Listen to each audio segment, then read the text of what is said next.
So I just came across a story by retired General John Kelly, who was Trump's former chief of staff, in which, when Trump was in office, evidently he was making statements about Hitler was a pretty great guy, he thought. And that when challenged, John Kelly, Trump said that Hitler made the country go or something. I've heard this kind of talk before. People who are like, well, Hitler made the trains run on time type stuff. Let's be clear about something. In a reasonable society, statements like this would be the end of a political career. Period. They want to go back to make America great again and all this. In my era, when I was young, this kind of stuff would have been the end of a person's career. Stuff like this. I know they like to forget about history, unless it's history that benefits them. So people want to make this, I'm sure, as a moral thing. That just like when we had the protest in 2020 about George Floyd and his murder, there were people that were retired generals and former generals who were in active duty who were saying that the military shouldn't get involved. And many people like myself saw it as this is the legitimate society. This is the society. This is what protects us from these bumpkins going crazy and turning the military on us. I ain't selling that message. You know, my grandparents used to say all the time, there's no honor among thieves. That's my take here. I'm sure a lot of white men around the administration like what Trump putting down. They like to don't be so gentle on thugs. They like that kind of talk. I get it. But when it comes to going to prison,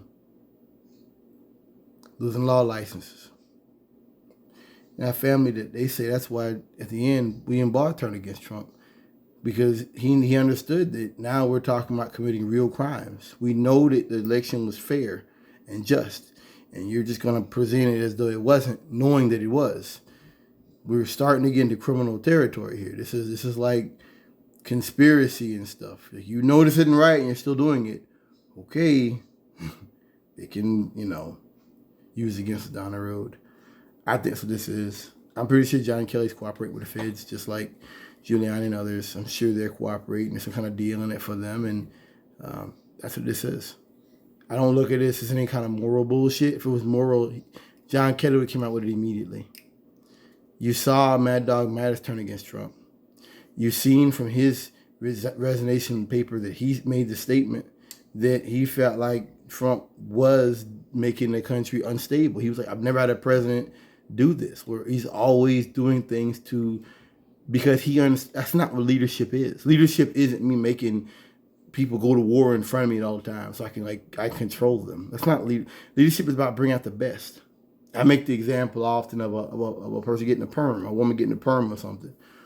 Well, it burns, it itches for a while, but then you have a neutralizer that makes it stop and you wash it out, right?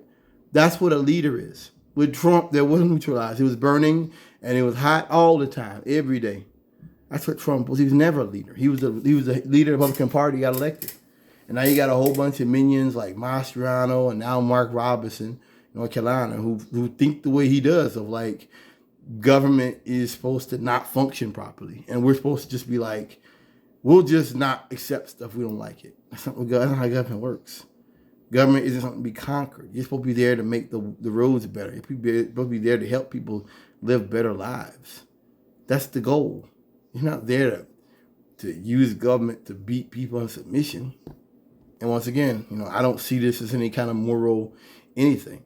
I see this as simply he may be trying to stay in office. I think what it is,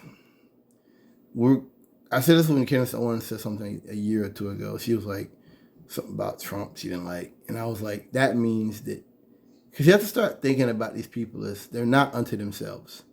They're like the Borg without the pieces. They're like the Borg. So what they say is being repeated, and it's something a billionaire somewhere told them to say. So when they say something, there's something to it. It isn't like me saying it. It's something to it. They've been told to. And I said it, I think that meant that they're kind of splitting ties. And right after that, what happened? Franklin Graham stepped back from Trump. The Christians stepped back from Trump. You had with Peter Thiel, he stepped back from Trump.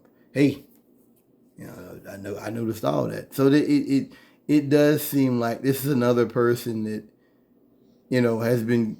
You can say what you want to say now. I think that means something.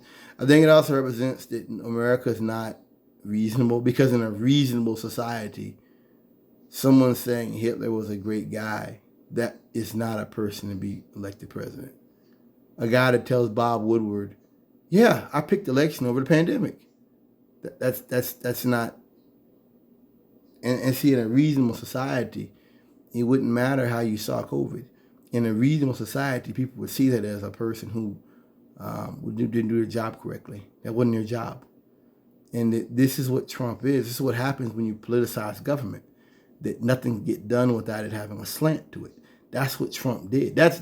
This is the hidden. And I said this a while back when they had the paper come out showing you the House bill that came out, shows you the intelligence agency did their job. They warned Trump in December 2019. They told him about the pandemic multiple times. I've read the papers. This is another one of those things that I said would come out about it. That this guy was a bastard. The whole time he was in office, he was a bastard. And you're just seeing bits and pieces come out and show you this guy was a monster, calling soldiers suckers and losers, and glorifying Hitler. It just in a reasonable society, these things, that'd be it. Extra stage left, put the curtains down, turn the lights out. That's it. That wouldn't.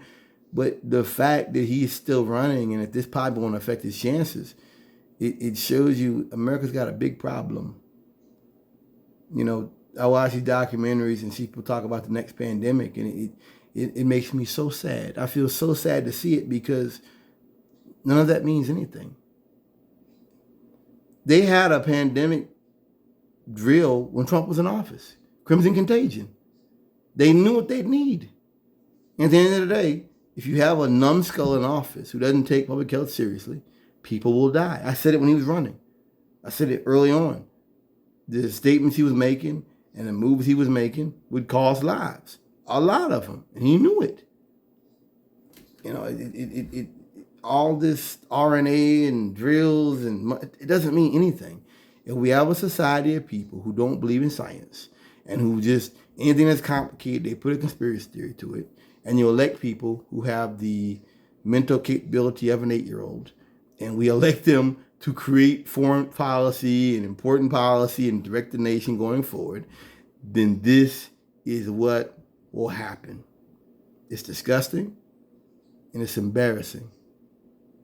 And I think we let the world down.